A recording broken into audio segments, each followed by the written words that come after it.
નમસ્કાર. સત્સંગની શરૂઆત એક સંસ્કૃત શ્લોકથી કરું છું. ઋષિ મુનિઓ એવા સરસ સરસ શ્લોકો રચ્યા છે, ગ્રંથો રચ્યા છે, શાસ્ત્રો રચ્યા છે, ઘણા બધા સબ્જેક્ટ વિષયો આવરી લીધા છે. માણસ સારો થાય, જીવન સારું બને એટલા માટે મહાપુરુષોએ પણ આપણા માટે મહેનત કરી છે. તો આપણો જે વિષય ચાલે છે અત્યારે સત્સંગનો, એ વિષયને સાથે લઈ કરી અને પેલા શ્લોકની આપણે ચર્ચા કરીશું. સરસ શ્લોક છે. યાદૃશહિ સન્નિવેશતે યાદૃશિશ્ચોપવેશતે યાદૃગિચ્છતે ભવિતુમ તાદૃગ ભવતિ પુરુષ. આ શ્લોકમાં કહે છે, આપણે જેવા સાથે બેસીએ, જેવા સાથે રહીએ, જેવા બનવા આપણે ઈચ્છતા હોઈએ તેવા આપણે બની શકીએ. આપણા પર આધાર છે કેવા બનવું. જો આપણે સારા માણસ સાથે બેસતા હોઈએ, ઉઠબેસ કરતા હોઈએ, તો તેની પણ અસર છે. અને ખરાબ વ્યક્તિ સાથે આપણે ઉઠબેસ કરતા હોઈએ તો એની પણ અસર છે. શબ્દોમાં પણ તાકાત છે. એટલે આપણા ઋષિ મુનિઓ શબ્દને પણ ધન કહ્યો છે. આપણને એમ લાગે કે અમે સત્સંગમાં જઈએ છીએ, કાંઈ અસર થતી નથી, પણ થતી હોય આપણને ખબર ન પડે. ઝડપથી ન થાય તો ધીરે ધીરે થાય, પણ અસર થોડી ઘણી પણ થાય. આપણે ત્યાં ગામડામાં કહેવત છે ને, પોદળો પડે તો, પોદળો સમજો ને, પોદળો પડે તો ધૂળ ઉપાડે, ચપટી ધૂળ ભલે ઉપાડે. તો એ રીતે આપણે સારા માણસ સાથે બેસીએ, વસીએ, તો સારા માણસ જેવી આપણને થોડી ઘણી પણ અસર થાય. હું સાધુ બન્યો તો એવી વાત હું કહી શકું કે સારા માણસ સાથે ઉઠબેસ કરી હશે તો હું સાધુ બન્યો. જોકે સાધુ બનવું તો કઠિન છે, સીધા બનીએ તો પણ બસ છે, માણસ બનીએ તોય બસ છે. અઘરું છે કામ સાધુ બનવું. આપણે માણસ હજી બન્યા નથી, બનવું છે. આપણને મહેનત કરવી છે. વિચારકો એમ કહે છે, પશુત્વ જન્મતાની સાથે પ્રગટતો હોય છે. પશુત્વ પ્રગટ કરવા માટે કોઈ પણ મહેનત કરવાની જરૂર પડતી નથી. જન્મે કે તરત જ પશુ જ કહેવાય અને એનામાં પશુતા આવે. જ્યારે માણસમાં મનુષ્યત્વ જન્મતાની સાથે નથી આવતું. મનુષ્યત્વ પ્રગટ કરવા માટે માણસને મહેનત કરવી પડે, પ્રયાસ કરવો પડે, કોશિશ કરવી પડે, ત્યારે આપણામાં મનુષ્યત્વ પ્રગટે. એટલે માણસ બનવું પણ કઠિન છે. જૈન દર્શનમાં કહે છે, ચતારી પરમંગાણી દુલ્હાણી હજંતુણો માણુ સત્તમ સુઈ સદ્ધા સંજમમીય વીર્યમ. 4 ચીજો મળવી બહુ મુશ્કેલ છે, આસાનીથી મળતી નથી, તાળી વગાડતાની સાથે મળતી નથી. ચતારી પરમંગાણી દુલ્હાણી દુર્લભ છે, જંતુણમ માણસ માટે આ 4 ચીજો દુર્લભ રહેલી છે. માનુ સત્તમ, એમાં પહેલી જ વાત કરી, મનુષ્યત્વ બહુ દુર્લભ છે. ઘણી વખત ઘણા માણસોને આપણે કહીએ પણ ખરા કે આણે તો મારું બન. ઘણા લોકોને આપણે કહીએ, જો એવી એની ચાલ ચલગત રહેલી હોય તો, તારા ઘરે વહુ આવી ગઈ છે, તારા છોકરાઓ મોટા થઈ ગયા છે, હવે તો માણસ બન. મનુષ્યત્વ જીવનમાં આવવું બહુ અઘરું છે. માનું સત્તમ સુઈ શ્રદ્ધા, શાસ્ત્રો પર શ્રદ્ધા. શાસ્ત્રો પર શ્રદ્ધા પણ જલ્દી આવે નહીં. આપણે મસ્કરી કરીએ શાસ્ત્રોની, હાંસી ઉડાવીએ આપણે શાસ્ત્રોની, ધર્મ ગ્રંથોની, પણ એના પર અતૂટ શ્રદ્ધા આવવી બહુ મુશ્કેલ છે. માનું સત્તમ સુઈ શ્રદ્ધા, સંજમ મમીય વીર્યમ. જીવનમાં ત્યાગ વૃત્તિ અને વૈરાગ્ય વૃત્તિ કેળવવી પણ કઠિન છે, બહુ જ. અમે સાધુ બન્યા હોઈએ, ભલે ઘણું બધું છોડ્યું હોય, તો પણ જીવનમાં ખરેખર ત્યાગ આવવો, વૈરાગ્ય આવવો બહુ અઘરો જ છે. કેવલ સફેદ કે ભગવા કપડાં પહેરી લઈએ કે સાધુ થઈ ગયા, એ અમે ભૂલથાપમાં છીએ. જીવનમાં મર્યાદા લાવવી, સંયમ રાખવો બહુ અઘરો છે. માણું સત્તમ સુઈ શ્રદ્ધા, સંજમમ્ય વીર્યમ. પ્રભુ ભજન માટે અને ધાર્મિક સાધના માટે વીર્યને પ્રગટ કરવો બહુ મુશ્કેલ છે. વીર્ય એટલે પુરુષાર્થ. આપણામાં જે દટાયેલો પડ્યો છે, દરબાયેલી પડી છે તાકાતો, એ આમને આમ પડેલી છે, પણ એ બધી ફોરવવી એટલે કે પ્રગટ કરવી બહુ કઠિન છે. આમને આમ ઘણા માણસો છે. એક વિચારક કહે છે, બેઠે બેઠે તો સૌ ઉંમરવાળા થઈ જાય. બેઠે બેઠે ખુરશી પર બેઠે બેઠે ઉંમરવાળા થઈ જાય, પણ ઉંમર લાયક થવું અઘરું છે. ઘણા બિચારા મોટી ઉંમરના લોકો કહે અમે 80 વર્ષના છીએ. સારું છે, 80 વર્ષના વંદનીય છે, સન્માનનીય છે, પણ ઉંમરથી વધવું અને ઉંમરમાં લાયક થવું અઘરું છે. એટલે આપણને જેવા બનવું હોય તેવા આપણે બની શકીએ છીએ. આ મહેનત આપણને આ મનુષ્ય જન્મમાં જ કરવાની છે. બીજો જન્મ આપણને કયો મળશે એની આપણને કાંઈ જ ખબર નથી. મનુષ્ય જન્મ મળી ગયો છે તો આપણે સારા માણસ સાથે ઉઠબેસ કરીએ. કબીરે કીધું ને કે તમારે અત્તર ખરીદવો ન હોય, પણ તમે અત્તરની દુકાન પાસેથી પસાર થાવ ને તો પણ મફત તમને સુગંધ સૂંઘવા મળે. સુગંધ સૂંઘવા માટે કંઈ પૈસા ન લે.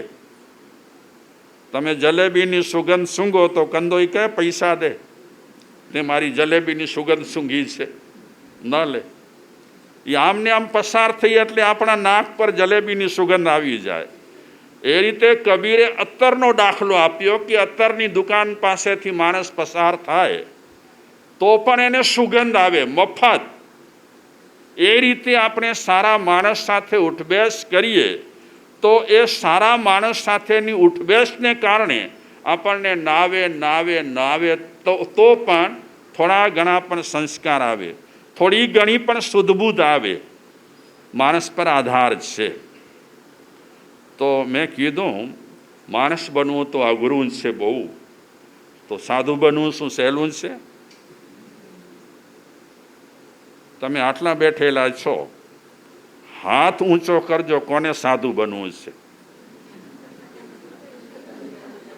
હે, કોને બનવું છે? આપણે ભગવાનની વાતો કરી શકીએ, ભગવાનના ભજન ગાઈ શકીએ, પણ સાધુ બનવા માટે, અરે હાથ ઊંચો કરવા માટે આપણને આળસ આવે કે નારે ના, આપણું કામ નથી. સાધુ બનાય, બાવો બનાય, અઘરું છે બહુ. માણસ બનવું બહુ અઘરું, એમ સાધુ બનવું પણ બહુ અઘરું છે, અને ભગવાન બનવું તો બિલકુલ અઘરું છે. આ સ્ટેપ બાય સ્ટેપ પગથિયા છે.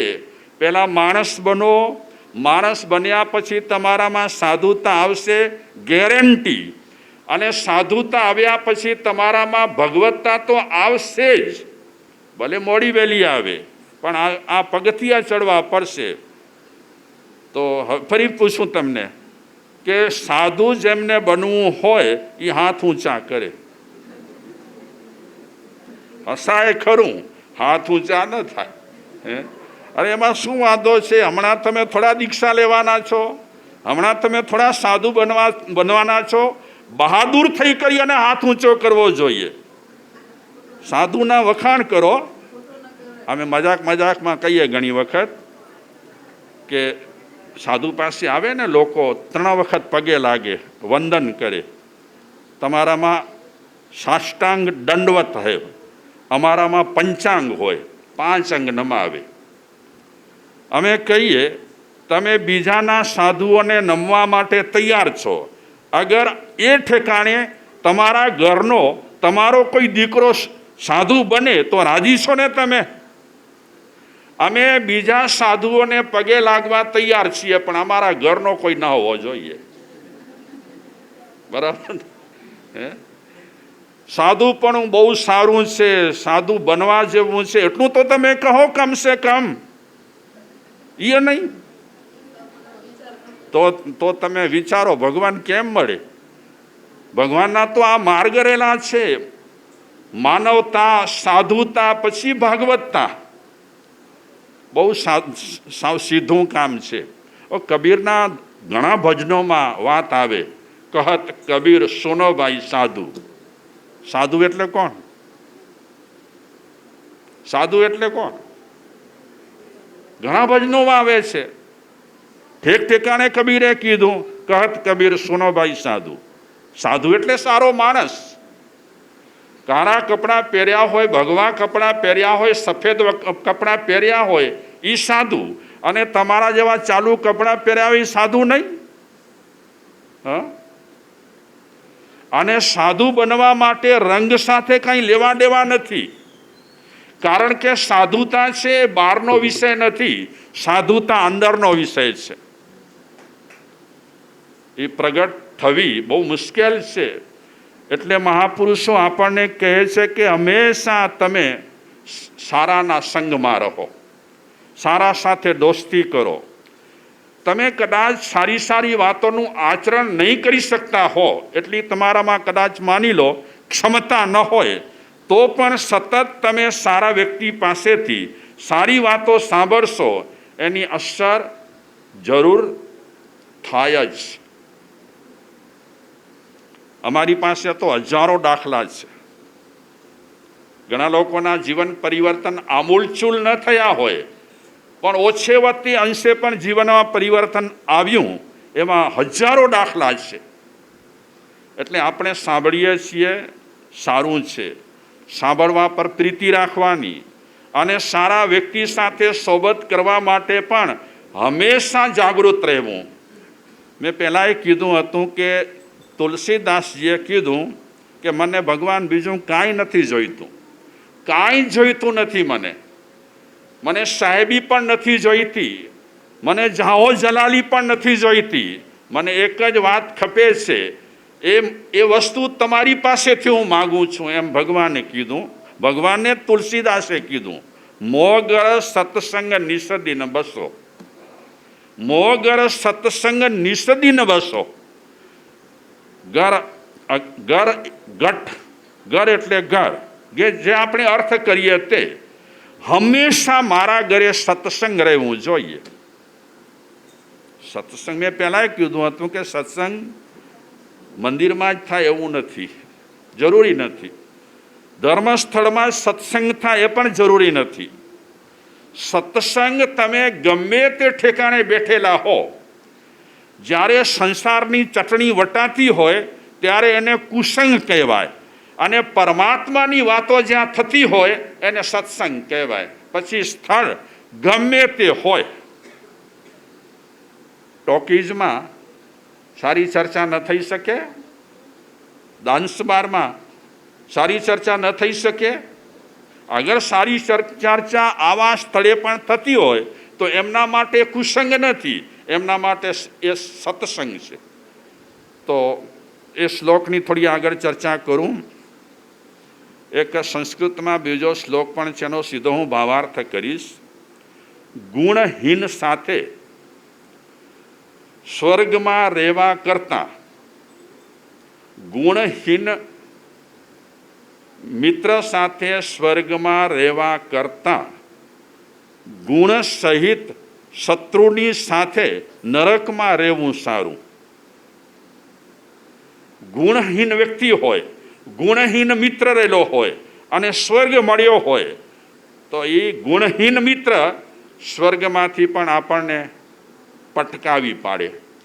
ભલે શત્રુ હોય, દુશ્મન હોય, પણ ગુણયુક્ત રહેલો હોય તો એ ગુણયુક્ત દુશ્મન નરકમાં મળે ને તો પણ આપણા માટે સારું. આ તો દાખલા આપે છે મહાપુરુષો કે આના કરતાં આ સારું, આના કરતાં આ સારું. એક હિન્દી સુવિચારમાં કહે છે, बुरे लोगों का साथ मीठा जहर की तरह होता है. बुरे लोगों का साथ मीठा जहर की तरह होता है, जो शुरू में मीठा लेकिन अंत में हमारे लिए जानलेवा साबित होता है. ફરી હું વાત કરું, શું કહેવા માગે છે આ હિન્દીમાં? बुरे लोगों का साथ मीठा जहर की तरह होता है. ખરાબ માણસો સાથેની સંગતિ મીઠા ઝેર જેવી હોય. શરૂઆતમાં મીઠો મીઠો હોય ને એ મીઠો મીઠો લાગે, પણ અંદર તો હલાહલ રહેલો હોય એટલે સમય જતાં એ જાનલેવા સાબિત હોતા હૈ. ઘણી વખત ઘણા મિત્રોની સાથે લોકો ઉઠક બેઠક કરે, બીડી આપે, ગુટકાની થોડી કણીઓ આપે, થોડો તમાકુ આપે, ઘૂંટડો ડોક ડોક શરાબ આપે. શરૂઆતમાં મીઠું લાગે ને, આ મફત મળતું હોય. અને ઘણા વ્યક્તિઓ તો જુગારવા માટે કહે, તમને ઓફર કરે. તમે કહો ને કે મારી પાસે પૈસા નથી, તો ઓફર કરનારા એ પણ ઓફર કરે છે, પૈસા હું આપી દઈશ, ચાલ મારી સાથે. શેના માટે? જુગાર રમત. ચાલ. આ બધી ચીજો મીઠા ઝેર જેવી છે. શરૂઆતમાં બહુ સરસ લાગે, પછી ધીરે ધીરે ધીરે આપણે પણ આમાં પડી જઈએ, આની લત લાગી જાય, આની આદત લાગી જાય. એટલે મહાપુરુષો આપણને કહે છે, સારી સોબત કરો, સારા મિત્રો સાથે રહો. સારા મિત્રો સાથે રહેવાથી પણ તમને ઘણા ફાયદા થશે. મંથરા કૈકેયી સાથે રહી, પણ મંથરાને કૈકેયીની અસર ન થઈ, પણ કૈકેયી મંથરા સાથે રહેતા રહેતા મગજ આખું ફેરવી નાખ્યું મંથરાએ કૈકેયીનું. અને વિભીષણને ભલે સાધુ ન મળ્યા, સારા પુસ્તક મળ્યા અને સજ્જન સાથેનો જોગ થયો, તો વિભીષણ લંકામાં રહેવા છતાં પણ સુંદર રહી શક્યા. એટલે મંથરાને અસર નથી થઈ કૈકેયીની, પણ કૈકેયીને મંથરાની અસર થઈ ગઈ. એ આપણે મંથરાને બરાબર ઓળખીએ છીએ. ઘણી વખત ઘણા ભજનિક લોકો સરસ મજાનો એક ડૂહો બોલતા હોય છે. મેં હમણાં નોંધ્યો એ ડૂહો. સંત ન હોત સંસાર મેં, સંત ન હોત સંસાર મેં તો જલી જાત બ્રહ્માંડ. બરાબર છે ને? સંત ન હોત સંસાર મેં તો જલી જાત બ્રહ્માંડ. જ્ઞાન કેરી લહેર સે ઠારે ઠામો ઠામ. બહુ ઘણી વખત ઘણા લોકો આ દુહો ગાતા હોય છે, બોલતા હોય છે, લલકારતા હોય છે.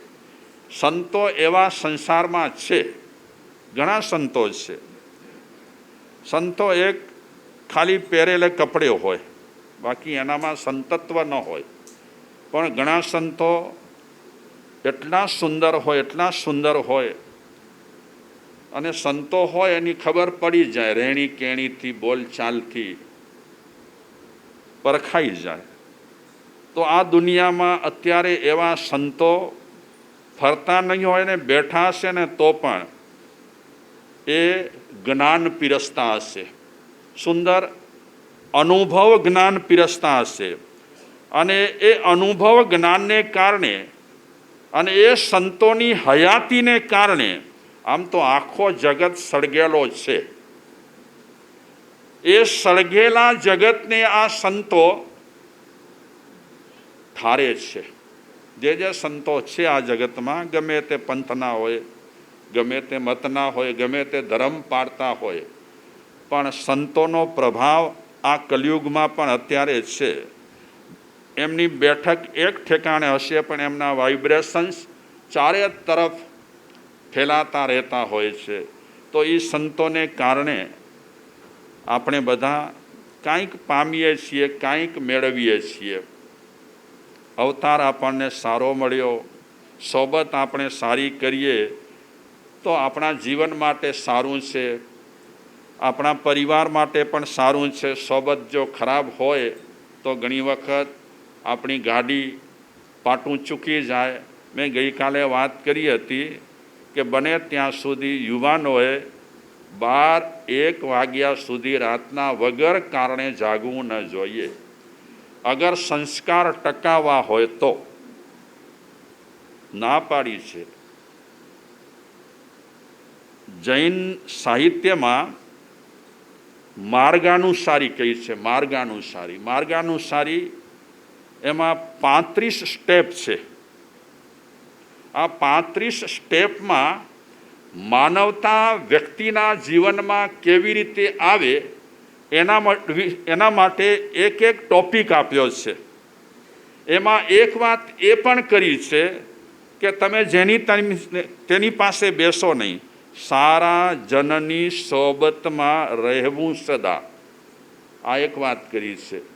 તો એની સાથે સાથે એ પણ વાત કરી છે મહાપુરુષોએ કે તમે સારા માણસની સાથે સોબત કરશો, સાથે સાથે એ પણ ખ્યાલ રાખજો વગર કારણે જે તે વ્યક્તિઓ સાથે તમે રાતના ખોટા ઉજાગરા ન કરતા. આ શ્યામભાઈને ઠીક નથી લાગતું. એ કહે છે મારે તો 1-2 વાગ્યા સુધી જાગવું પડે, ક્યારેક 3 વાગ્યા સુધી જાગવું પડે. સારું છે, એવા બિઝનેસ હોય તો જાગવા પણ પડે, પણ વગર ફોકટના ટોળ ટપ્પા હાંકી અને આપણે 12-2 વગાડીએ એ આપણા માટે સારું નહીં. કારણ કે અમુક સમય એવો હોય છે કે એ સમય દરમિયાન માણસ સમયસર ઘરે પહોંચી જાય તો સારું. તો સંસ્કારોને ટકાવવા માટે આપણા જીવનમાં ગુણોનો આવિષ્કાર થયો હોય એને ટકાવવા માટે આવી વાતો આપણા મહાપુરુષોએ કરી છે. તો એક ગીત મારે બોલવું છે, ગાઉં વિચારતી, ચાલો આપણે એ પણ ઠપકારી દઈએ આજે. અવતાર માનવીનો ફરીને નહીં મળે, અવતાર માનવીનો ફરીને નહીં મળે, અવતાર માનવીનો ફરીને નહીં મળે, ફરીને નહીં.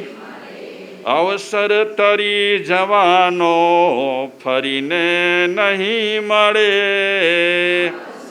તરી જવાનો ફરીને નહીં. અવસર તરી જવાનો ફરીને નહીં મળે.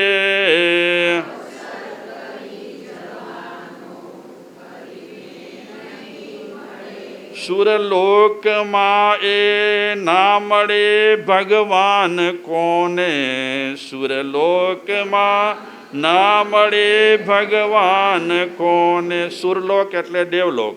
દેવલોકમાં ભગવાન મળી શકતા નથી એમ કહે છે. સાચી વાત કે ખોટી વાત? સાચી કે ખોટી વાત? દેવલોકમાં, સ્વર્ગલોકમાં ભગવાન માટે ખાસ કાંઈ થઈ શકતું જ નથી. દેવલોકમાં, સ્વર્ગલોકમાં તો લીલા લહેર છે. ત્યાં ભગવાન કેળા, ભગવાન કેવા. કોઈ જરૂર નથી ત્યાં સ્વર્ગલોકમાં ભગવાનની.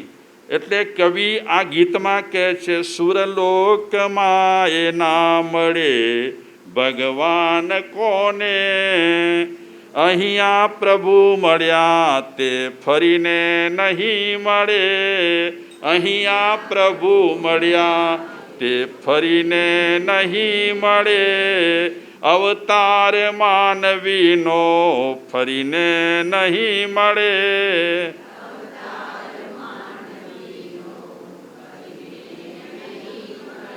લઈ જાય પ્રેમથી તને કલ્યાણ માર્ગે, લઈ જાય પ્રેમથી તને કલ્યાણ માર્ગે, સંગાત તે સંતોનો ફરીને નહીં મળે, સંગાત એ સંતોનો ફરીને નહીં મળે, અવસર તરી જવાનો ફરીને નહીં મળે.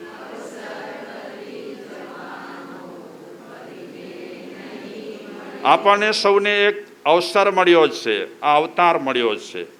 ભગવાન આપણને અહીં મળી શકે છે. ભગવાન મેળવવા માટે આપણે અહીં મહેનત કરી શકીએ છીએ, સ્વર્ગલોકમાં કાંઈ જ નથી. મેં એક જાબાલી ઋષિનો દ્રષ્ટાંત વાંચ્યો ઘણા વર્ષો પહેલાં. જાબાલી ઋષિ, એમનું આયુષ્ય હતું 1000 વર્ષનું. આટલું આયુષ્ય મળે તો આપણને મજા આવી જાય. એવો સરસ બંગલો બાંધીએ, એવા લક્ઝરી ઠાઠ કરીએ. 100 વર્ષમાં થાય શું? હજી કાંઈ ગોઠવતા હોઈએ, ગોઠવાયું ન ગોઠવાયું ત્યાં તો આકલ આવી જાય, થઈ જજો તૈયાર. હવે 1000 વર્ષના આયુષ્ય હતા માણસોના, એનાથી વધારે હતા આયુષ્ય. મેં સવારના વાત કરી હતી બપોરના કે 84 લાખ વર્ષ પૂર્વના આયુષ્ય હતા. 84 લાખ પૂર્વ. ગજબની વાત છે. જો કે હમણાં આપણને આયુષ્ય ટૂંકા મળ્યા છે ને, એ સારું છે. 60-70 વર્ષના થઈએ અને ટાંટિયા આપણા ઘસાતા હોય અને ગુડા સરખા ચાલતા ન હોય અને ઘરવાળા જેમ તેમ બોલતા હોય, એમાં 100 વર્ષ કાઢવાના બહુ મુશ્કેલ છે. એટલે આમ તો ભગવાન છે ને આપણા પર બહુ કૃપા કરી છે, વધારે આયુષ્ય આપ્યું નથી. એવા કોઈ કે માજી રહેલા હોય જેના 100 વર્ષ હોય કે 112 વર્ષ કે 15 વર્ષ કોક હોય. બાકી જનરલી અત્યારે કોમન આપણા આયુષ્ય બહુ ટૂંકા જ છે. ટૂંકા આયુષ્ય છે, સારું જ છે. આ કલયુગ છે ને ખરાબ નથી. આ કલયુગમાં તો કુંડામાં રતન છે. પહેલા સાગરમાં રતન હતું. કુંડામાંથી રતન લેવો હોય તો આમ હાથ લાંબો કરીને આપણે લઈ શકીએ. સાગરમાંથી રત્ન લેવો હોય, રત્નાકરમાંથી રત્ન લેવો હોય બહુ મુશ્કેલ છે. આમ તો સહેલું કામ છે, જાજુ જીવવું નહીં, સમયસર ચાલ્યા જવું, એમાં જ માન છે. આપણે કોઈના ઘરે મહેમાન થઈને ગયા હોઈએ અને પલાઠી વાળીને બેસી જઈએ તો પહેલે દિવસે પરોણો, બીજે દિવસે પઈ, ત્રીજે દિવસે રહ્યો એની અકલ ગઈ, જતો નથી. હજી કેટલા દિવસ ધામા નાખશે ઘરે, બહુ પછી કિંમત ના રહે આપણી. આ તો ઠીક છે, અમારો ચાતુર્માસ છે એટલે 4 મહિના રહીએ છીએ. નહીં તો સમયસર બિસ્તરા પોટલા બાંધીને રવાના થઈ જવું, એમાં જ માન હોય. આયુષ્ય આપણને ટૂંકા મળ્યા છે, સારું છે, કારણ કે યુગ પ્રમાણે થાય. વાત આવી છે યુગની, એટલે હું કહું છું કે યુગમાં આપણે ભલે હોઈએ પણ યુગ આપણામાં ન હોવો જોઈએ.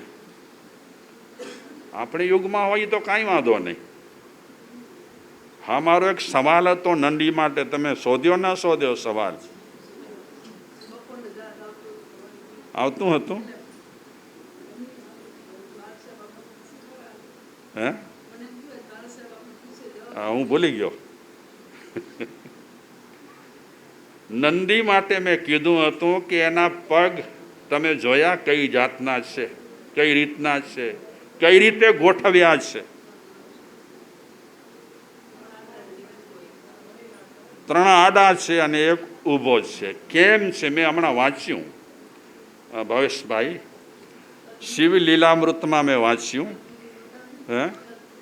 બહુ સરસ વાત કરી છે કે નંદીના 3 પગ કેમ વળેલા છે અને એક પગ કેમ આમ ઠીક છે. તો એમાં 4 યુગ બતાવ્યા છે: સતયુગ, દ્વાપર યુગ, ત્રેતાયુગ અને કલયુગ. સતયુગમાં સત્ય, દયા, દાન અને તપ હતા. સતયુગ ગયું એટલે સત્ય ગયું, રહ્યા 3 પગ. પછી આવ્યો બીજો યુગ. કયો યુગ?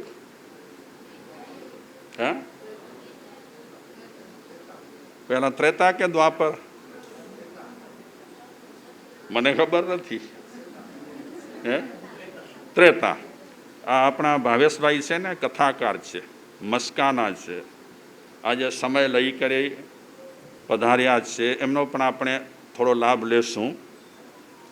તો ત્રેતાયુગ, સતયુગ ગયા પછી સત્ય ગયું એટલે પગ વળી ગયો. પછી ત્રેતાયુગમાં દયા ગઈ, પગ વળ્યું.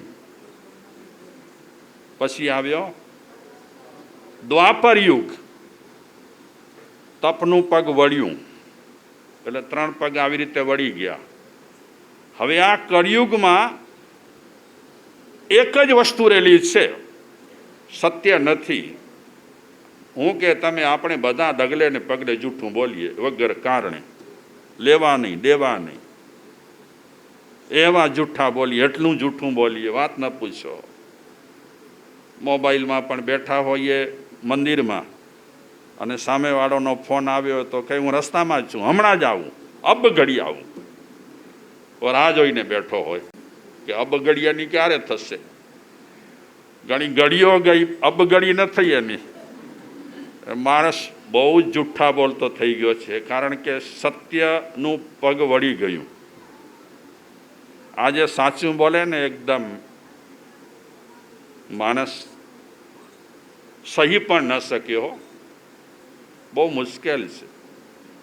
લોખંડી છાતી ખપે સત્ય બોલવા. અમે સાધુ બન્યા, કાંઈ લેવા દેવા નથી, બોલો, છતાં અમે પણ સત્ય પૂર્ણ બોલી શકતા નથી. સાધુ ન બોલી શકતો હોય તો તમે તો ગ્રહસ્થ છો. કેટલાય તમને સંપર્કમાં આવે લોકો, કેટલું બધું કરવું પડે. એટલે ગ્રહસ્થ તો બિચારો આ સત્ય માટે બહુ મુશ્કેલ છે કામ. અમે સાધુ સંતો આવે છે શું અમારી પાસે? ઘર છોડ્યું, તળ છોડ્યા, પરિવાર છોડ્યા, તે છતાં સાચું બોલી ન શકીએ. અને સાચું બોલવું એ સહેલું એ નથી સહેલું. હું તો એમ કહીશ કે ધર્મ કરવું પણ સહેલું નથી. ભજન ગાઈશું, કીર્તન કરીશું, બીજી થોડી ક્રિયાકાંડ કરીશું, પણ ધર્મ કરવું સહેલું નથી. બહુ અઘરું છે કામ. કારણ કે ધર્મને રત્નની ઉપમા આપી છે. ધર્મને રત્નની ઉપમા આપી છે. અને રત્ન જે તે વ્યક્તિઓ ખરીદી ન શકે, કેપેસિટી ન હોય જે તે વ્યક્તિઓની.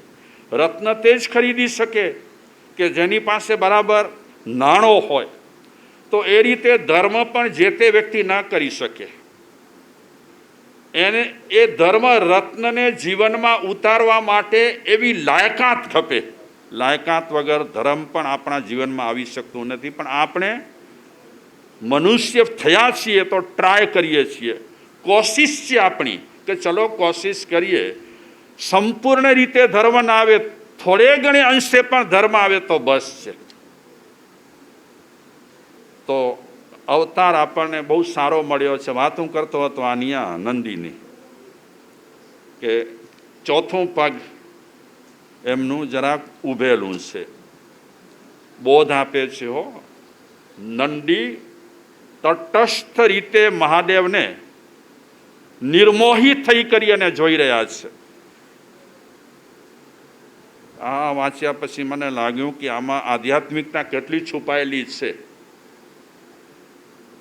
આધ્યાત્મિકતા આ મહાદેવ મંદિરમાં કેટલી છુપાયેલી છે. આપણે તો એક નાનકડો લોટો લઈ કરી અને અભિષેક કરી અને રવાના થઈ જઈએ, પણ આ મહાદેવ ઘણું કહે છે. દેવ નથી, મહાદેવ છે. બસ એક પગ બચ્યો છે, એ પગ છે દાન. કળિયુગમાં દાન સત્ય છે, નથી એમ નહીં, પણ પગ તો દેખાય છે ને નંદીના, કે નથી દેખાતા? તમે કહો તો ખરા, રોજ મહાદેવ મંદિરે જાઓ છો, પગ દેખાય છે નથી દેખાતા? કહીએ ઢંકાઈ ગયા છે, પગ દેખાય છે. એટલે છે સત્ય થોડું છે, દયા છે, નથી એમ નથી, તપ પણ છે થોડું ઘણું, પણ સૌથી અત્યારે આ કળિયુગમાં દાનની વાત કરી. અને દાનના ઘણા પ્રકારો છે, અત્યારે વિષય નથી એટલે આપણે એની ચર્ચા નહીં કરીએ. આ બધું સારું સારું કરવા માટે આપણને સર્વશ્રેષ્ઠ સમય મળ્યો છે, આ મનુષ્ય જન્મ. કલ્યાણના માર્ગે લઈ જાય સાચા સંતો, એમ ગીતમાં કીધું. લઈ જાય પ્રેમથી તને કલ્યાણ માર્ગે, સંગાત એ સંતોનો ફરીને નહીં મળે. જે સાચા સંતો રહેલા છે, જે સારા વિચારો ધરાવે છે, હું તો એમ કહીશ કે કપડાં ભલે સાદા પહેર્યા છે પણ સીધો ચાલે છે, સુંદર વિચાર ધરાવે છે, એ પણ સાધુ જ છે. કબીરે એ જ ઉદ્દેશથી દરેક ભજનમાં સાધુ શબ્દનો પ્રયોગ કર્યો છે. અને હંમેશા ધાર્મિક વાતો અને આધ્યાત્મિક વાતો જે સીધો જીવન જીવતો હોય એને જ મીઠી લાગે, એને સારી લાગે. તો કેવલ આપણને આ જન્મમાં સીધા થવાની કોશિશ કરવાની છે, જેટલી થાય તેટલી. બગડેલા તો ન રહીએ, કાંઈક સુધરીએ. તો આજથી મહાભારત ચાલુ કરવી છે, એટલે આ સંઘની થોડીક પરચુરણ વાતો કરી અને અત્યારે આપણે મહાભારત તરફ જશું. મહાભારતમાં પહેલી જ વાત આવે છે શાંતનુ મહારાજાની. કુરુ વંશ વિભૂષણ શાંતનુ મહારાજા હસ્તિનાપુર નગરના રાજા છે. બહુ સુંદર સ્વભાવ સારો, વ્યવહાર સારો, રાજા તરીકેની લાયકાત પણ બહુ સરસ, બધા જ ગુણો સારા હતા શાંતનુમાં. પણ એક લત હતી એમને, એક આદત હતી શિકાર કરવાની. શિકાર કરવા જાય અને નિર્દોષ પ્રાણીઓની હત્યા કરે, મારે. રાજા મહારાજાઓ પહેલાં શિકારના બહુ શોખીન હતા અને શિકાર કરતા હતા રાજા મહારાજાઓ. પણ મારા ખ્યાલ પ્રમાણે રાજા મહારાજાઓના વખતમાં જંગલી જાનવર જંગલોમાં બહુ હતા. અત્યારે આપણે જંગલોમાં જઈએ તો જંગલી જાનવરો બહુ જ ઓછા થઈ ગયા છે. આપણા કચ્છમાં હરણો કૂડ કરતા હતા જંગલમાં. આજે અમે તો પ્રવાસ કરતા રહેતા હોઈએ છીએ. પહેલાં અમે પૈદલ ચાલતા હતા, ત્યારે વર્ષો પહેલાં કચ્છમાં હરણના ટોળા જોયા હતા. આજે તમને ક્યાં નજરે ચડે છે હરણ? સસલા હજી ચડે છે, ક્યાં ખરગોશ, ક્યાં આડે અવડે મળી જાય છે. બાકી આ બધા જંગલી જાનવર ખલાસ થતા જાય છે. હા, અમે જોયું ઉટી તરફ જ્યારે ગયા ત્યારે ત્યાં કને હરણાઓના આજની તારીખે ટોળા છે. ત્યારે કચ્છ યાદ આવ્યો કે આવું કચ્છમાં પેલું હતું. આજે કચ્છમાં હરણ દેખાતા નથી અને ઘણા પ્રાણીઓ હવે જંગલોમાંથી નામ શેષ થઈ ગયા છે. એવન પવનચક્કી આવ્યા પછી ઘણા અનુભવી લોકોનું કહેવું છે કે પવનચક્કીને કારણે પક્ષીઓ પણ ઘટી ગયા છે. ગામમાં પહેલા મોર આવતા, હવે ઘણા ગામોમાં, જે ગામોમાં ઘણા મોરો જોયા એ ગામોમાં હવે મોર દેખાતા નથી. ક્યાં ગયા? યા તો શિકાર થયો, યા તો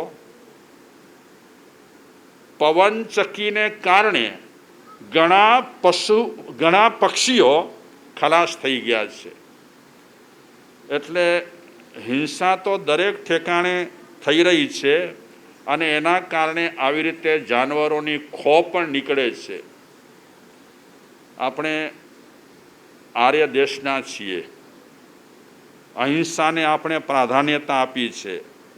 આપણાથી હિંસા ન થાય એની આપણને તકેદારી પૂરેપૂરી રાખવાની છે. શાંતનુ રાજા અવારનવાર શિકાર કરવા જતા અને નિર્દોષ પ્રાણીઓને મારતા. એકવાર એ શિકાર કરવા માટે નીકળ્યા, જંગલમાં આવ્યા, એમની નજરે એક હરણ યુગલ પડ્યું, હરણ અને હરિણી. શાંતનુ રાજા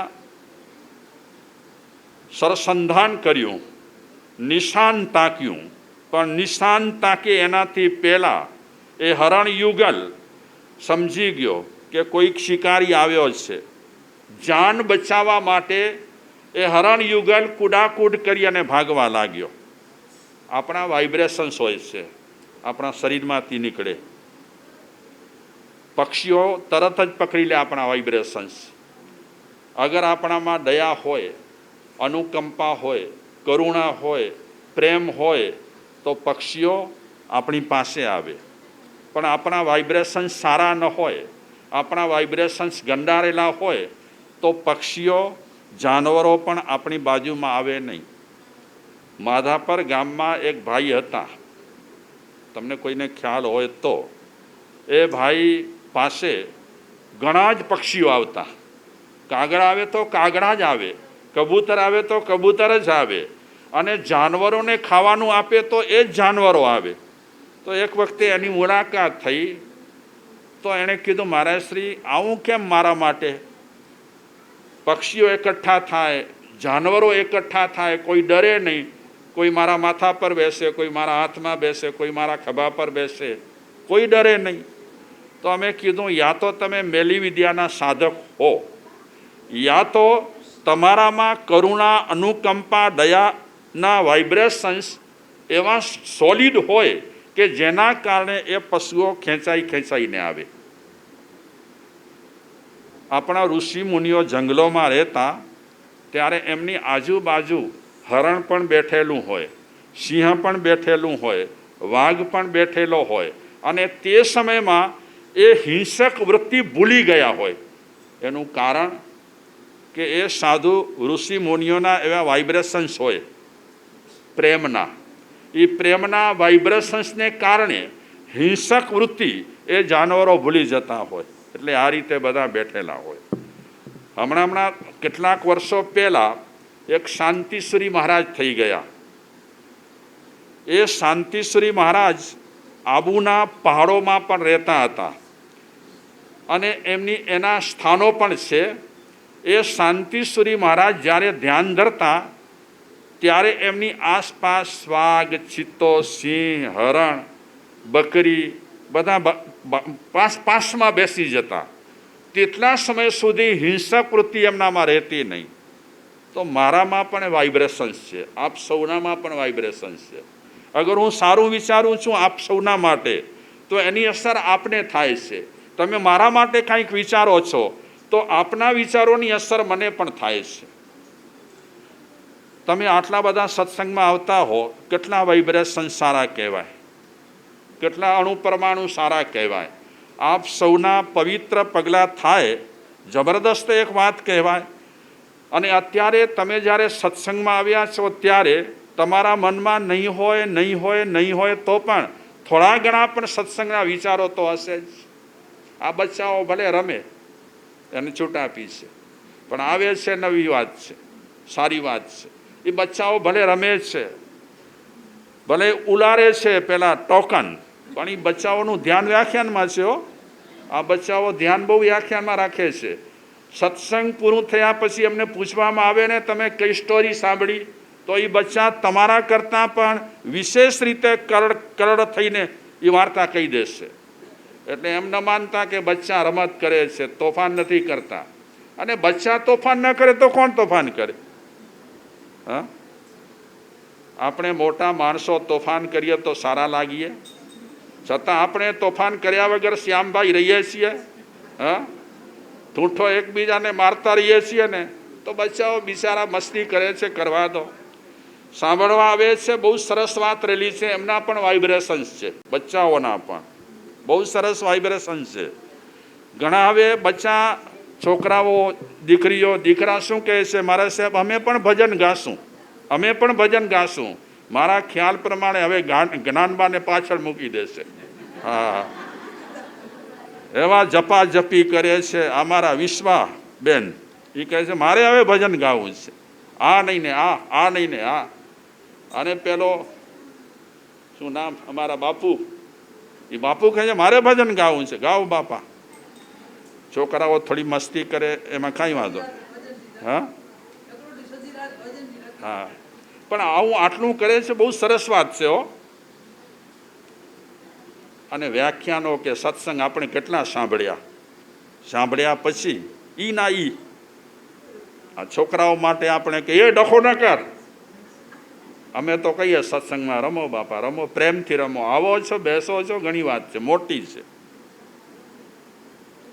અને કાન પર થોડું ઘણું પણ પડે, એ બચ્ચાઓ બારે જઈને વાતો એ કરે છે કે દોસ્તી સારી રાખવી હો.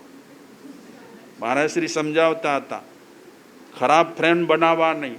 બસ આટલું સમજી ગયા, ઘણું વાત પકડી લીધી. હા, હેડિંગ પકડી લીધું, બાકી ઠીક છે. તો બાચ્ચાઓને તો હું ધન્યવાદ આપીશ જ બધાને કે બહુ સરસ આપ બેસો છો. ભલે તમને ઈચ્છા થતી હોય કે જલ્દી ડ્રો થાય અને અમને ઇનામ મળે, ભલે એવી ઈચ્છા કરે છે, એ ઈચ્છા સાથે પણ બેસે છે, બહુ સરસ છે. ચાલીએ આપણે આગળ. શાંતનુ રાજા હરણ યુગલ પર સરસંધાન કરી તીર છોડવા તૈયાર થયા. એ એમના વાઇબ્રેશન્સ એ હરણ યુગલને ત્યાં ટકરાયા. કેટલા દૂર હશે છતાં પણ ટકરાયા કે કોક શિકારી આવ્યો છે અને અમને મારવાની કોશિશ કરે છે. પ્રાણીઓમાં છે ને કેચઅપ શક્તિ બહુ હોય. હમણાં ભૂકંપ થવાનું હોય, આપણને ખબર ના પડે, પણ જાનવરોને તરત જ ખબર પડી જાય. કંઈક નવા જૂની થવાની હોય તો જાનવરોને ખબર પડી જાય.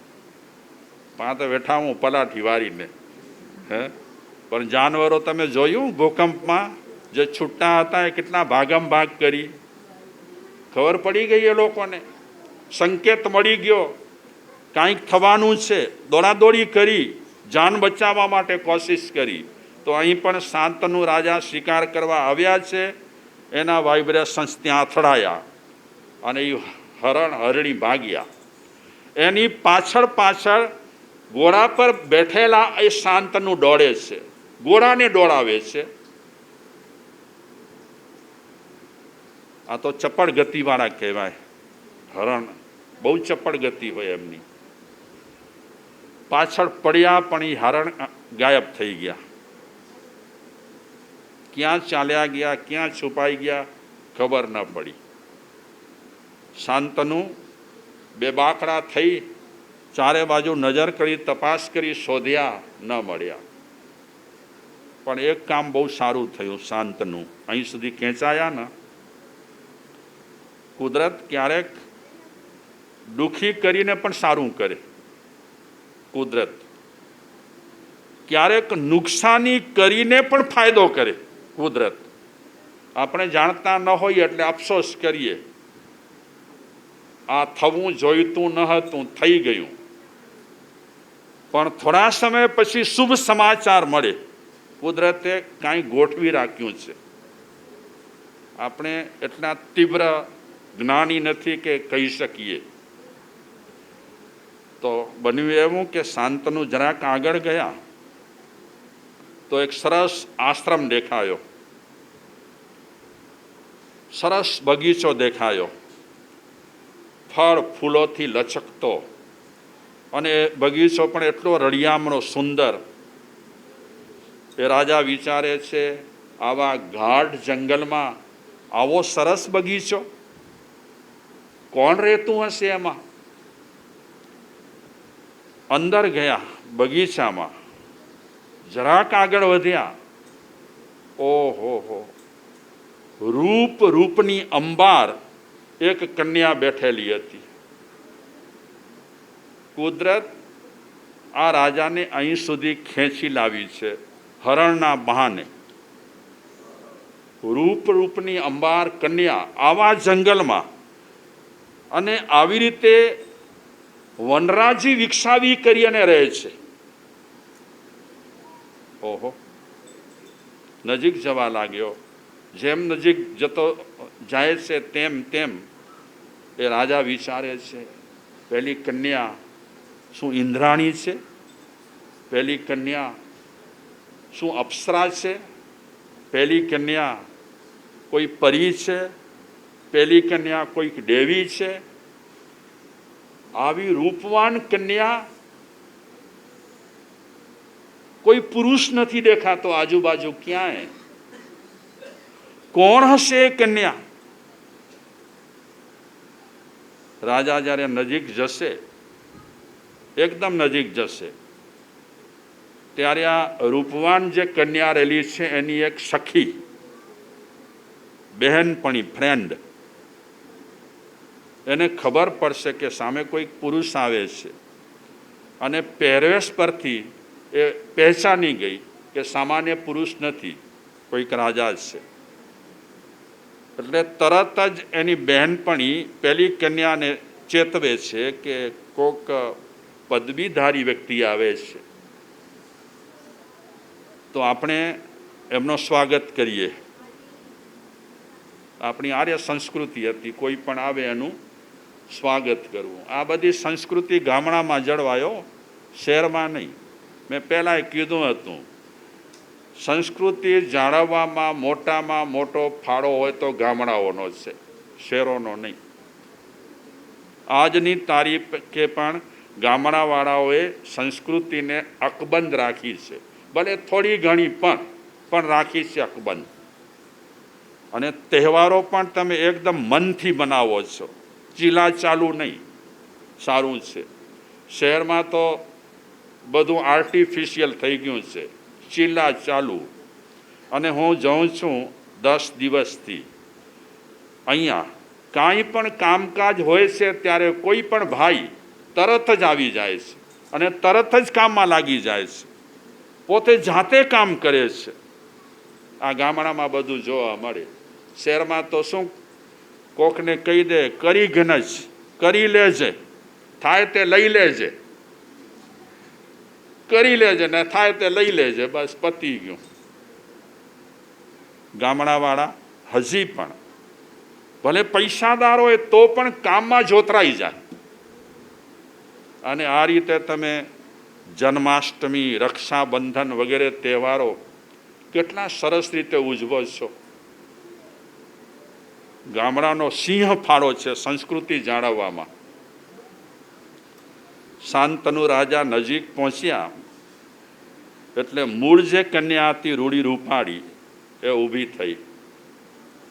સ્વાગતમ, સુસ્વાગતમ, સ્વાગત કર્યો. તરત જ સખીને ઈશારો કર્યો એટલે સખી આસન લઈ આવી. આસન પર રાજા બેઠા, પછી પેલી કન્યા આસન પર બેઠી. જો આપણે ગામડાવાળા આવું કરીએ, પહેલા મહેમાન બેસી જાય ને પછી આપણે બેસીએ. કેટલી સરસ વાતો છે ગામડામાં, બહુ સરસ છે. તો હવે હું વાતને અત્યારે અહીંયા અટકાવીશ, કારણ કે વાર્તાલાપ થશે, એકબીજાના પરિચયની લેતી દેતી થશે અને એ પછી શું થાય છે એના વિશે આપણે ચર્ચા કરીશું. આજે આપણે ત્યાં મસ્કાથી કથાકાર મહેશભાઈ ગોર અને એમના મિત્ર અમિતભાઈ આવ્યા છે. ભાવેશભાઈ પહેલાં ભોજાઈ આવ્યા હતા. બહુ જ સુંદર કથાકાર છે, લાગણીશીલ છે અને ઉગતા કથાકાર છે. એ ખુદ પોતે વિચારે છે અને પોતે કહે છે કે અનુભવ મળશે તેમ તેમ આગળ વધારશે. તો અહીંથી અમે પણ એ કથાકારને શુભેચ્છા આપીએ છીએ કે આપ ખૂબ પ્રગતિ કરો, ખૂબ વિકાસ કરો, ખૂબ આગળ વધો અને જનતાને સુંદર વિચારો આપતા રહો એવી ભાવના સાથે આપણે પહેલાં ભાવેશભાઈનું સ્વાગત કરીશું, પછી ભાવેશભાઈને થોડું સાંભળીશું. માધુભા આપ પધારો અને આપણે ભાવેશભાઈનું સન્માન કરીએ.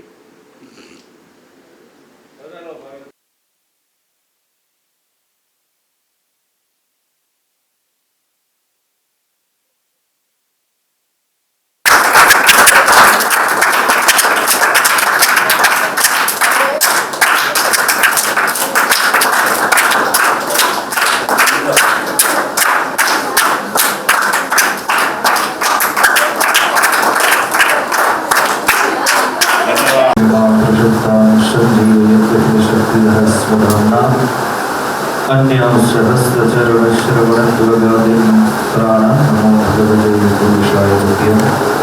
अनंत ब्रह्मांडनाथ भगवान परमात्माના પાદપદ્મમાં પ્રણામ પાડવી, વિશ્વેશ્વરને વંદન કરી અને આપ સૌના હૈયામાં રહેલા હરિ, આપ સૌના મનની અંદર રહેલા માતાજી, આત્માની અંદર રહેલા પરમાત્મા અને આપ સૌ ભક્તની અંદર રહેલા ભગવાનનું વંદન અને ભગવાન સ્વરૂપ એવા મહાપુરુષોના ચરણોમાં મહારાજ શ્રીના ચરણોમાં વંદન કરી. આમ તો અમે વાણી મહારાજજીને સાંભળવા માટે જ આવ્યા છીએ, બોલવાનું બહુ હોય નહીં, પણ મહારાજજી આગ્રહ કર્યું તો જે શબ્દો તમને સંભળાવું. પહેલી વસ્તુ તો મને બહુ સારી એ વસ્તુ લાગી કે છોકરાઓ અહીંયા બેઠા છે ને, બહુ સારી વાત લાગી. શું કામ લાગી એ તમને કહું કે એક ગામની અંદર, અહીંયા તમારા ગામની અંદર વારાશ્રી 4 માસ રહેશે, આ ગામને પવિત્ર કરશે વાણીથી અને તમે બધા સાંભળશો વારાશ્રી. તો આ ચાતુર્માસની અંદર એક ગામની અંદર બધા સંતો ભેગા થઈને આવ્યા અને કીધું કે આ ગામની અંદર અમે ચાતુર્માસ કરીશું.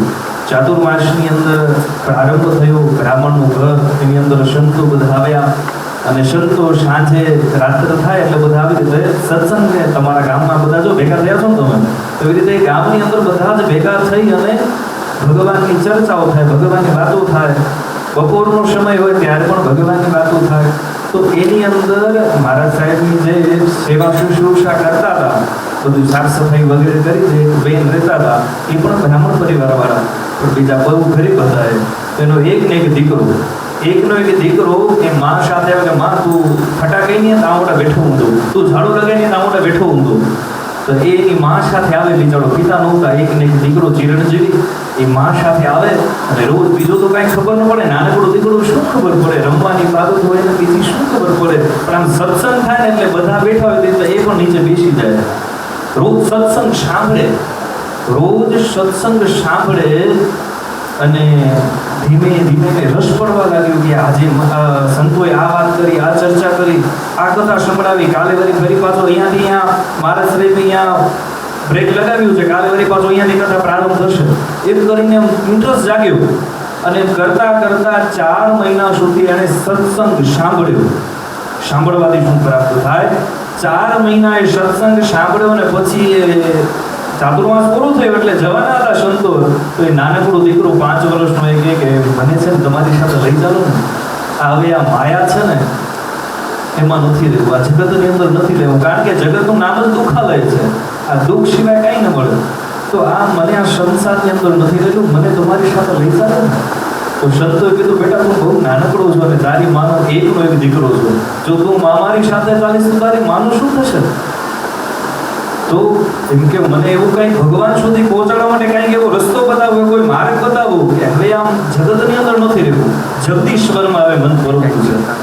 તો સંતોએ નાનકડા દીકરાને બોલાવ્યો, કાનની અંદર એક મંત્ર આવ્યો, ઓમ નમો ભગવતે વાસુદેવાય. એ મંત્ર ખાલી આપ્યું, એટલો જ મંત્ર. અને દીકરો કીધું કે હું આ મંત્ર, કે હા આ મંત્રનો જાપ કરજો, અને જ્યારે તારી માને 100 વર્ષ પૂરા થઈ જાય, દેહ શાંત થઈ જાય, અને પછી તો ઉત્તર દિશાની અંદર જતો રહેતો. આમ કરતા કરતા એ મંત્રો જાપ કરતા કરતા કરતા એ માનો દેહ પડી ગયું, અને એ દીકરો જે છે ઉત્તર દિશાની અંદર ચાલ્યો ગયો, અને કહેવા લાગ્યો કે મને ભગવાન સિવાય કંઈ જોતું નથી. એક વૃક્ષ જોયું, એની નીચે બેસીને ઓમ નમો ભગવતે વાસુદેવાય, ઓમ નમો ભગવતે વાસુદેવ, બીજું કંઈ આવડતું નથી હતું. ભગવાન પરમાત્મા એના હૃદયની અંદર પ્રગટ થયા. ભગવાન પ્રગટ થયા, અને ભગવાન પ્રગટ થયા ચતુર્ભુજ સ્વરૂપે, બરોબર. ભગવાન પ્રગટ થયા, ભગવાન અદ્રશ્ય થઈ ગયા, એટલે આંખો ખોલી ગઈ. આંખો ખોલ્યો તો બારે ભગવાન ન દેખાય, ફરી આંખો બંધ કરી તો ભગવાન દેખાય, આંખો ખોલે તો ભગવાન ન દેખાય, પછી આંખો બંધ કરે તો આંખોમાંથી અદ્રશ્ય થઈ ગયા સમૂરા ભગવાન, હવે દેખાતા જ નથી ભગવાન. તો એ કીધું કે વિરહ, જેમ માછલીઓ પાણી વગર તરફડે ને, એ તરફડ્યા લાગે હવે શું ભગવાન મને તમે જુઓ, તમારા વગર મને મજા નથી આવતી. તો ભગવાને આકાશવાણી કીધું કે આ જન્મની અંદર હજી તારી એટલી ભક્તિ પ્રબળ નથી, ભક્તિને હજી પ્રબળ બનાવો, બીજા જન્મની અંદર તને અવશ્ય મારો દાસ બનાવી દઈશ. અને બીજા જન્મની અંદર એ દાસી પુત્ર એ બીજા જન્મની અંદર નારદ બન્યા, અને નારદજી આખા એ જગતની અંદર જ્યાં જવું હોય કોઈ રોકે નહીં. એને માત્ર મુદ્દો એ છે કે ખાલી સાંભળ્યું. આ દીકરાઓ જે સાંભળે છે ને, એટલે મને બહુ આનંદ થયો કે આ સાંભળે છે એને ક્યારેક જીવનમાં ઉતારે છે. અને ખાલી આ તો આખા 4 મહિના સાંભળ્યા. તમે બધા બહુ ભાગ્યશાળી છો કે સરસ મજાના સંતોને રોજ સાંભળવા માટે મળે છે, બહુ ભાગ્યશાળી છો. પણ આ સત્સંગ જો માત્ર 2 ઘડિયા આપી શકે ને, આધીને બી પુણ્ય આધ. એક ચોર હતો, ચોર. તો હું સમય નહીં લઉં, કારણ કે તમને બધાને ઊંઘ પણ આવતી હશે, ખાલી બે નાનકડી જ વર્ષ. તો એક ચોર હતો, એ ચોરે એને પિતાજીએ કીધું કે હવે હું વૃદ્ધ થયું છું અને ચોરી જો ચોરી જો કમાઈ પણ અહીં સંભાળી જા, હેડા ચોરી કરની હોટા ચોરી કરની નહીં પણ અહીં સંભાળી જા, હા આપણો ધંધો જે છે. તો કીધું ભલે. અને પિતાજીએ કીધું કે એક વાત ખાસ યાદ રાખજો, સત્સંગમાં ક્યારે ન જતા, સત્સંગમાં ક્યારે જતા નહીં તો આ ચોરીનો ધંધો મુકાઈ જશે. સત્સંગમાં ન જતા, કથા ન સાંભળતા. વચન આપો, કીધું હા વચન આપ્યું કે નહીં સાંભળી રહ્યો. અને ચોરીનો ધંધો બરોબર ચાલતો હતો, અને એક દિવસ થયું એવું, ચોરી કરીને ભાગ્યા, અને પાછળ આવતા હતા રાજાના સિપાહીઓ, અને રાજાના સિપાહીએ વિચાર કર્યું કે આને પકડી જ લેવું છે. અને ચોરે વિચાર કર્યું કે આવું ક્યાં જાય, તો અહીંયા સત્સંગ જેવું ક્યાંય ચાલુ હશે. બહુ મોટી મહેનતી ભેગી થઈ હતી, સત્સંગ કરી રહ્યા હતા. અને એ સમયની અંદર વિચાર કર્યો અહીંયા ક્યાંક છુપાઈ જાઉં તો વાંધો નહીં આવે, એમ કરીને અહીંયા સત્સંગ જ્યાં ચાલતો હતો ત્યાં છુપાઈ ગયો. પણ એમ ચાલતા ચાલતા પગમાં મોટો કાંટો હતો, ઘટો એકોની જાડો વડો કાંટો ઊંધો, અને એના પગમાં વાગ્યો. હવે કીધું કે શું કરવું, ભાગ્યો તો છે. અને પિતાજી કે સત્સંગ સાંભળવું નથી, એટલે સત્સંગમાં એન્ટ્રી કરી એના પહેલાથી કાન બંધ કરી દીધા હતા, 2 કાન બંધ. કાંટો એ વાગ્યો છે, પીડા થાય છે, કાંટો કાઢવો છે, પણ કાંટો અહીંયાથી આમ આંગળી ઉઠાવું તો અહીંયા સત્સંગ અંદર આવ્યો છે કાનની અંદર. અને જેમ કરીને પીડામાંથી આમ હતી એ કાંટો પગમાંથી કાઢી, એટલે સત્સંગ જે હતું ને કાનમાં ચાલી ગયો. એ જે કથા હતી ને કાનમાં ચાલી ગઈ. 2 જ મિનિટની કથા હતી, કાંટો કાઢીને ફરી પાછો કાનમાં આંગળી રાખી દીધી, ચાલ્યો ગયો. એ સમયની અંદર જે સંતો હતા, એ જે કથાકાર હતા, એ કથા કરતા હતા કે ભગવાનનો પડછાયું હોય નહીં, ભગવાનનો પડછાયું ન હોય. એટલું એને સાંભળ્યું, ભગવાનનો પડછાયું ન હોય, અને એ ચાલ્યો ગયો.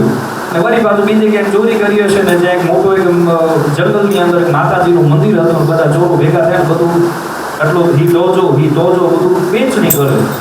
અને એક ઠેકાણે બધા ભેગા થયા હતા, બધા ઠેકાણેથી ચોરી કરીને અહીંયા માતાજી કરીને જવાનું હતું, અહીંયા ત્યાં બધું વેચણી કરતા. અને જે રાજા હતા, રાજાએ કીધું કે આ જે ચોર છે બહુ અઘરો ચોર છે અને પકડવું કઠિન છે, આપણે બધાને કંઈ યુક્તિ કરીને આપણે પકડી દઈશું, એવું કંઈ કરીએ. જો એને કોઈ પકડી દેશે તો હું આ સોનામરું વગેરે આપીશ. અને એક જણે કીધું હા હું પકડી આપીશ. એને ખબર હતી કે અહીંયા બધા વેચણી કરે છે. ત્યાં જઈ ગયો અને માતાજીનું સ્વરૂપ ધારણ કર્યું, સાડી પહેરીને આમ તેમ બધું, હાથમાં ત્રિશુલ લઈને બેસી ગયો ભાઈ કે આજે તો આ બધા ચોરોને પકડી લેવા છે. અને રાજાને કીધું તમે અહીંયા બધું તૈયાર રાખજો. એ બધા ચોરો આવ્યા ત્યાં અને વેચણી કરતા હતા એ સમયની અંદર કે આટલો દારો ને ત્યારે માતાજી પ્રગટ થયા. એટલે મૂર્તિ જે વ્યક્તિ હતું ને એ કીધું કે હું તમારા ઉપર પ્રગટ થયો છું, બોલો તમને શું જોઈએ છે. આ તેમ ને જે ચોર હતો એ પણ ત્યાં હતો અને વિચાર કર્યું આ માતાજી પ્રગટ થયા છે, ભગવાનનું તો પડછાયું હોય નહીં, આ તો પડછાયું દેખાય છે. એટલે વિચાર કર્યો આટલા બધા ભેગા થયા છે ને હવે કોઈ માનશે કોઈ નહીં કે આ માતાજી નથી, માનશે કોઈ નહીં તો શું કરી કે આપણી જાન બચાવીએ એમ કરીને ભાઈ ભાગી ગયા અને જે રાજાનો જે સિપાહીઓ હતા બીજા ચોરોને પકડી લીધું અને એ ભાઈ બચી ગયા. અને ત્યારે વિચાર કર્યો કે ખાલી 2 મિનિટનું સત્સંગ, 2 મિનિટની કથા જે કાનમાં ગઈ હતી મારો જીવ બચાવી દીધો, તો સત્સંગથી દૂર થવાય તો અવશ્ય તમે બધા સત્સંગ સાંભળો છો, સારી રીતે સાંભળજો અને જીવનની અંદર ગ્રહણ પણ કરજો. અને મહારાજ શ્રી સાહેબ ખૂબ સરસ વાત કરી કે આ મનુષ્ય જન્મની અંદર છે ને આપણે આ કરી શકીએ છીએ. બીજા જન્મની અંદર 4 પ્રકારની સૃષ્ટિની અંદર 84 લાખ યોનિઓ છે, એમાં ફરતા મનુષ્ય બની અને મનુષ્ય જન્મની અંદર માળા કરી શકીએ, મંદિરે જઈ શકીએ, દાન પુણ્ય કરી શકીએ. સર્પ બન્યા હોઈએ તો અહીંયા સત્સંગ સાંભળવા માટે આવે સર્પ, કદાચ આવે તો આપણે બધા ન હોઈએ ને. નંદીને એમ થાય કે રોજ હું મારા દર્શન કરે છે, આમ કરીને દર્શન કરે છે, માથું નમાવે છે, કાનમાં કઈ કહે છે, હાલો હું દર્શન કરી આવું, એ મંદિરમાં આવે તો બધા ભાગી જાય. તો આ મનુષ્ય જન્મની અંદર તમે સત્સંગ કરી શકો છો, આપણે ભાગ્ય મળ્યું છે. તો અવશ્ય આપણે સત્સંગ સાંભળીએ અને સરસ મજાનું એ રોજ વક્તવ્ય તમે સાંભળો છો, બહુ આનંદની વાત છે. તમારા બધા માટે પણ પ્રાર્થના કે હજી તમને બધાને ભક્તિની અંદર વિશેષ શ્રદ્ધા થાય અને મારા શ્રીને ચરણોમાં પણ વંદન કે મારે વાણીને પવિત્ર કરવાનું અવસર મને મળ્યું. આમ કંઈ આવડતું નથી પણ કાલાવાલા જે પણ હતા જીવન અર્પિત વસ્તુ. ધન્યવાદ.